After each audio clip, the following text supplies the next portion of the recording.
Hi friends, இன்றைக்கி நம்ம எங்கே கிளம்பிட்டோன்னு பார்த்தீங்கன்னா டவுன் ஹால் தான் போகிறோம். வாங்க பார்க்கலாம். அப்படியே பார்த்தீங்கன்னா எங்கள் ஜோராக்கு பாய் சொல்லிட்டு கிளம்பியாச்சுங்க.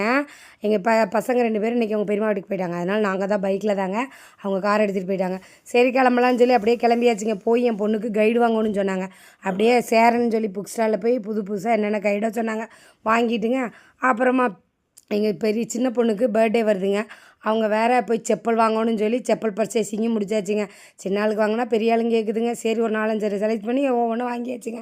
அப்புறம் ஹேண்ட்பேக் பிஞ்சு போச்சுன்னு சொல்லிட்டுங்க, அப்படியே ஹேண்ட்பேக்கு, என் பெண்ணுக்கு ஒரு லஞ்ச் பேக்கு இதெல்லாம் வாங்கிட்டு அப்படியே பக்கத்துலேயே ஒரு கடை இருந்துச்சுங்க. அங்கே போய் பார்த்தா அங்கே நம்மளுக்கு ஒன்றும் பிடிக்கலைங்க.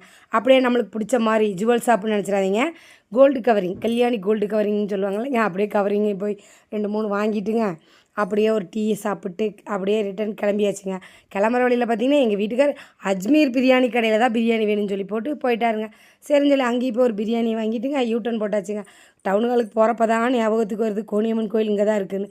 ஏன்னா நான் 20 வருஷத்தில் ஒரு நாள் கூட இன்னும் கோணியம்மன் கோயில் போனதே இல்லைங்க. போகணுன்னு நினைக்கிறேன், அந்த அம்மா நம்மளை வழிவிட மாட்டேங்க. சரிங்க பரவாயில்ல அப்படின்னு சொல்லி பேசிகிட்டே வரும்போது பார்த்திங்கன்னா எங்கள் வீட்டுக்கார் சர்ப்ரைஸ் பண்ணுறேன்னார். அப்படின்னா சர்ப்ரைஸாக இருக்கும் அப்படின்னு சொல்லி யோசனை பண்ணிட்டு வந்தால் பாலத்தில் கூட்டிகிட்டு வந்தாருங்க. அது எந்த பாலம் தானே கேட்குறீங்க? புதுசாக போட்டிருக்காங்க இல்லைங்களா, அந்த 10 கிலோமீட்டர் பாலம். அதில் ஏறின நேரமோ என்னமோ மழைங்க, நனைஞ்சிட்டே வந்து ஏதோ ஒரு சந்தை கண்டுபிடிச்சி இறங்கி அப்படியே வந்தாச்சுங்க. வர வழியில் சரின்னு ஒரு கடையில் நிறுத்திங்க. அது என்னென்னமோ வேங்கணும்னு சொல்லி என்னென்னமோ வாங்கினாங்க. நம்மளுக்கு தேவை 2 நான் ஒரு பன்னீருங்க. இதை வாங்கிட்டு வீடு வந்து சேர்ந்தாச்சுங்க. வந்து சேர்ந்ததும் தொப்பையே நனைஞ்சிட்டோம் இல்லைங்களா, அப்படியே ட்ரெஸ் சேஞ்சிங் பண்ணிவிட்டு சாப்பிட உட்காந்தாச்சுங்க. என்னென்னு பார்த்திங்கன்னா என்னமோ சிக்கனு சுக்கா கிக்கான்னு என்னென்னமோ வாங்கியிருந்தாங்க. சரி சாப்பிட்றவங்க சாப்பிட்டுங்க, நம்மளுக்கு வேணுங்கிறத சாப்பிட்டாச்சுங்க.